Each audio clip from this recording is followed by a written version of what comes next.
임플란트가 흔들리는 것 같아요. 안 아픈데요? 하고 약을 안 드시는 분들도 꽤 많습니다. 흡연이 실패를 굉장히 많이 일으킵니다.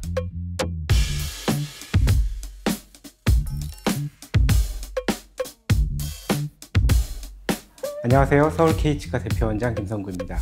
이번 시간에는 임플란트 실패의 원인에 대하여 말씀드리겠습니다.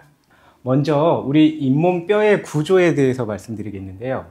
우리 악골은 상악골과 하악골이 있고 그 악골의 단면을 보시면 뼈는 두 가지 종류의 뼈로 되어 있습니다. 첫 번째 바깥쪽에 이렇게 하얗게 보이는 뼈가 치밀골이라고 합니다. 말 그대로 아주 치밀하고 단단한 뼈고요. 두 번째로 안쪽에 듬성듬성 있는 이렇게 까맣게 보이는 이 부위는 해면골이라는 부분입니다. 그래서 우리는 임플란트를 이 가운데에 심게 되는데 맨 처음 임플란트를 심고 나서 잇몸뼈와 단단하게 붙들어주고 있어야 되는데 그때 가장 큰 역할을 하는 것은 치밀골입니다.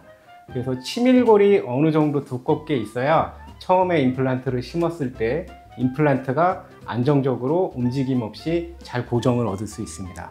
이 뼈라는 것은 단단한 치밀골과 해멸골로 되어 있고 치밀골에서 초기 고정을 주로 얻는다. 이 정도만 이해를 하시고요. 그 다음에 이제 임플란트를 심고 나면 이러한 뼈와 임플란트가 결합을 하게 됩니다. 이것을 임플란트와 골 결합이라고 하는데 상당히 어려운 내용이지만 제가 아주 간략하게 설명을 드리면 처음에 잇몸뼈에 드릴로 구멍을 내게 되고 거기에 임플란트를 심고 나면 그 즉시 이 안에 이제 상처에서 혈액 속에 단백질이 임플란트하고 달라붙게 됩니다. 이렇게 조그맣게 생긴 것들이 단백질인데 이 단백질이 일단은 세포들을 끌어옵니다. 그래서 이렇게 생긴 세포들이 대식세포라는 세포들인데 처음에 달라붙어서 나쁜 것들, 죽어있는 세포들도 잡아먹고 여러 가지 일을 하게 됩니다. 이 과정이 보통은 24시간, 48시간에 일어나고 이 두 번째 과정은 한 일주일 정도까지 일어나게 됩니다. 그 이후에 뼈를 만드는 세포들과 뼈를 녹이는 세포들 같은 것들이 함께 작용을 하면서 뼈를 만들게 됩니다. 이 과정이 이제 한 4주 정도부터 일어나게 되는데 이때 이제 뼈가 생기게 되고 그 생긴 뼈들이 단단하게 이제 무기질이 침착되면서 단단하게 이제 뼈가 되는 과정이 한 8주에서 12주 정도까지 이제 완성이 됩니다. 그래서 우리가 임플란트를 심고 나서 잇몸뼈하고 붙는데 한 3개월 정도 걸린다고 말씀드리는 과정들이 이런 과정들을 거치게 되기 때문에 그렇습니다. 근데 임플란트 실패를 말씀드리기 전에 이 말씀을 드리는 이유는 이런 과정 중에 문제가 생기면 임플란트하고 잇몸뼈하고 붙지 않게 됩니다. 예를 들면 혈관에서 단백질이 와서 붙어야 되는데 잘 안 붙는다든가 아니면 혈관이 없다든가 뼈를 만들고 있는 과정 중에 뭔가 움직임이 생겨서 이 뼈를 못 만든다든가 이런 일들이 이제 벌어지면 임플란트가 잇몸뼈하고 붙지 않고 실패하게 됩니다. 그래서 그런 실패에 대해서 이제 한 가지씩 말씀드리겠습니다.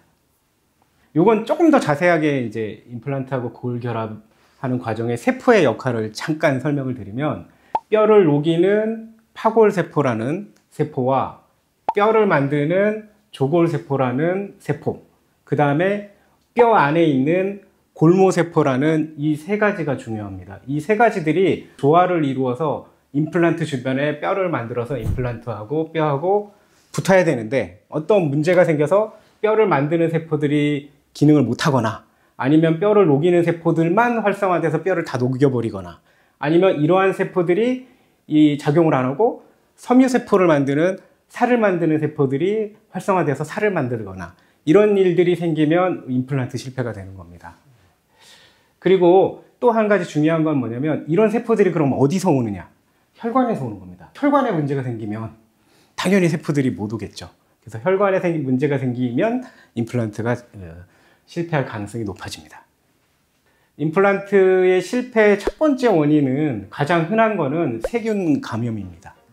임플란트 주변에 세균이 남아 있었는데 우리가 이제 이 세균들을 죽이기 위해서 항생제 같은 거를 처방하고 환자분들께 약을 잘 드실 것을 설명드리지만 안 아픈데요? 하고 약을 안 드시는 분들도 꽤 많습니다.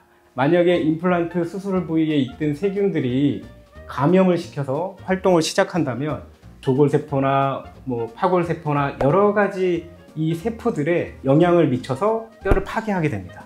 중요한 것은 완벽한 소독을 하기 위해서 노력을 많이 하지만 우리 입안의 세균을 100% 없앤 상태에서 수술을 할 수는 없습니다. 입안에는 항상 세균은 존재할 수밖에 없는 거고, 그 세균을 억제하기 위해서 미리 항생제 처방을 해드려서 한두 시간 전에 약을 드시고 오게 하고, 수술이 끝나고도 5일 이상 항생제를 드시게 말씀을 드리는 겁니다. 그래서 꼭 약을 잘 드셔주시기를 바라고, 치주염이 아주 심한 경우에는 수술하기 전에 치주염 치료를 먼저 해서 입안의 세균수와 염증을 확 낮춘 다음에 수술을 하는 게 옳습니다.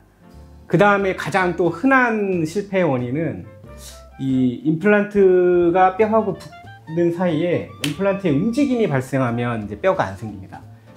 이 잇몸 위로 힐링이 연결되어 있는데 이 사이에 뭐 커다란 뼈 같은 걸 덩어리를 갖다 놓고 계속 씹는다면 이 충격이 임플란트에 계속 전달됩니다. 그러면 임플란트가 이 움직임이 0.1mm 이상이 생기면 우리가 이 뼈를 만드는 세포들이 일을 안 하고 섬유를 만드는 섬유화 세포가 돼서 이 세포들이 뼈가 아닌 이 주변에 이 빨간 부분, 살을 만들어서 임플란트하고 이 잇몸뼈하고의 만나는 경계면에 뼈가 없어지고 다 살이 생겨버립니다. 그래서 임플란트가 흔들리고 임플란트가 흔들리는 것 같아요. 왜 그런지 모르겠어요. 보면 보통의 경우 이쪽으로 씹어서입니다. 한 달 정도 지나면 어느 정도 뼈가 생기기 때문에 이 위험한 시기는 지나게 되는데, 한 달 동안은 이쪽으로 큰 덩어리는 씹지 않도록 주의사항을 여러 번 강조를 드립니다. 그래서 두 번째 이제 자주 실패하는 원인은 그쪽으로 씹어서 그렇다.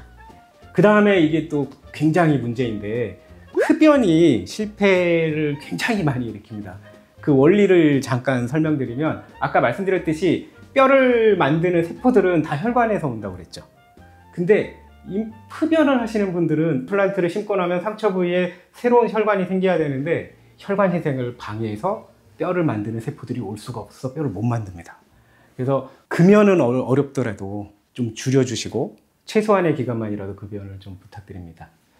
그 다음에 또 흔한 것이 당뇨인데, 당뇨는 아까 말씀드린 대로 우리 혈관 내에 여러 가지 면역세포들이 혈관 밖으로 나와서 이 주변에서 일을 해야 되는데, 당뇨는 말 그대로 이 혈액 속에 당분으로 인해서 혈액이 굉장히 끈적끈적해지는 겁니다. 그러면 이 세포들이 끈적끈적한 데서 혈관 밖으로 나오기가 굉장히 힘듭니다. 이 면역세포들이 이주가 어려워져서 이러한 뼈를 만드는 기능들을 하기 어려워집니다. 그 다음에 당뇨가 있으면 이런 세포들에서 염증을 매개하는 사이토카인이라는 화학물질들을 굉장히 많이 분비하기 때문에 염증에 굉장히 취약합니다.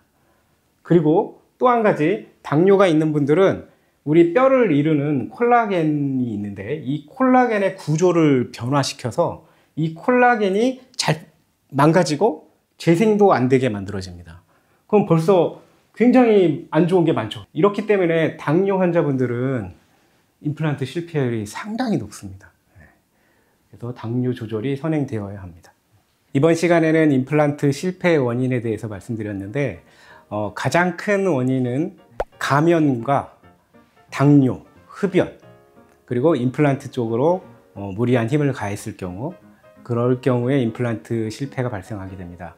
임플란트 식립하는 의사나 진료진이 주의사항을 충분히 말씀드리고, 의사도 실패를 하지 않기 위해서 노력을 많이 하지만 환자분들도 이러한 주의사항을 잘 지켜주셔야 임플란트를 여러 번 심는 고생을 덜 할 수 있습니다. 그래서 오늘은 임플란트 실패 원인에 대하여 자세하게 말씀드렸습니다. 감사합니다.